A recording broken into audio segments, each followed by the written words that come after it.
Hi,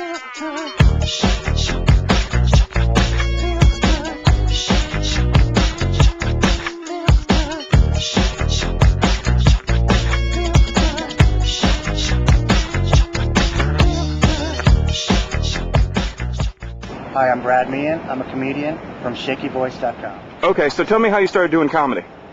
Seriously, I was a couple years ago, and I'd always been like the funny guy in school, and somebody said, you should do comedy. And I kind of teeter-tottered on a little bit, thinking, if I go do it and I'm not funny, does that invalidate everything everyone's ever told me about being the funny guy? But I finally got the courage a little bit to go do it, and went to an open mic out at Stanford's and did my first 3 minutes and actually got some laughs, and it was I was hooked from there.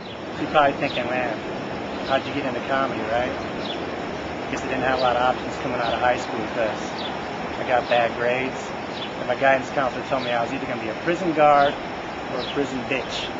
But when I first started, and I think when a lot of comics started, they have dirtier jokes, and I learned from the beginning the hard way that people always don't like those jokes, man. So I was at a contest one time, and I had my set. It was the perfect mix of dick and fart jokes, like every comic has. And it got to my turn, and I looked out, and there was a kid sitting there, and I couldn't do the jokes. I fumbled through a couple of minutes of PG-13ish material, and I kind of decided from that day that that's the kind of route I'm going to take. Like, I don't cuss in my set.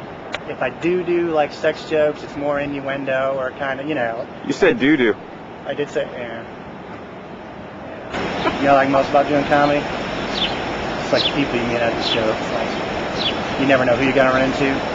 Like I ran into an ex-girlfriend one time at a show. That was kind of weird because I hadn't seen her in so long. It's kind of like when you go to your parents' house to visit and you see your old bike just sitting there. It's like, you want to ride it, but you're not sure who else has been on it, where all those scratches came from, or why the hell the seat's so loose.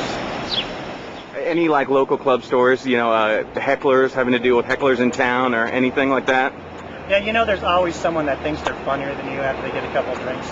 And I mentioned this in an article for it. It's like Tourette's, but not as funny, People always, around here, they're like, get her done, get her. I don't know, maybe I need a catchphrase like that. Maybe I need something that people can yell out, like in public like that, whenever they want to, and everyone's going to know it's mine. Like if you're at a bank and you yell it out, everyone's going to think it's really funny. Like you could be like, he's got a bomb! And everyone will laugh and laugh. Oh, you got any favorite blokes? Absolutely. My favorite, got to say it, Pomegranate. She's the best, man. I started reading her a while ago, and the first thing I'd read was a poem of hers, and it was just so pretty, but I replied and made it unpretty, but it was really funny, and I just kept reading her blog ever since, and we kind of became like email friends. I sent her a couple songs here and there, and I just love reading her stuff.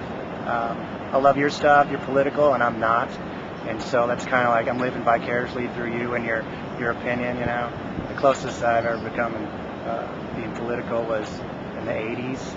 I was in the People for the Ethical Treatment of Parachutes, and I wanted to stop the useless killing of parachutes for the making of pants.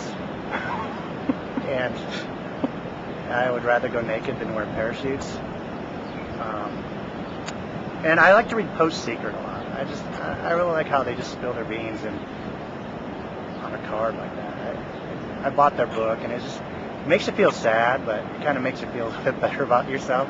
You know what I mean? Like when you see the sick kid who wants to go out and play, but you're like, man, that guy can't play. I better go play hard. You know what I mean? That's kind of how I feel about that stuff. What I don't like about doing comedy, though, is that this is the only job that you have to constantly validate your career choice to everyone when they find out what you do for a living. Like people always go, oh, you're a comic? Tell me a joke. Like you don't jack to anyone else, do you? Like you would never say, oh, you're a roofer? Teach me Spanish.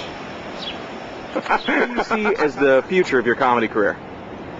I don't know, you know what I mean?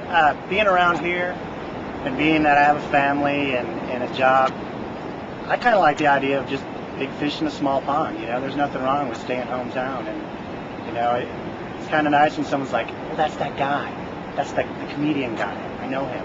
I kind of like that, so that's where I'm going to stay.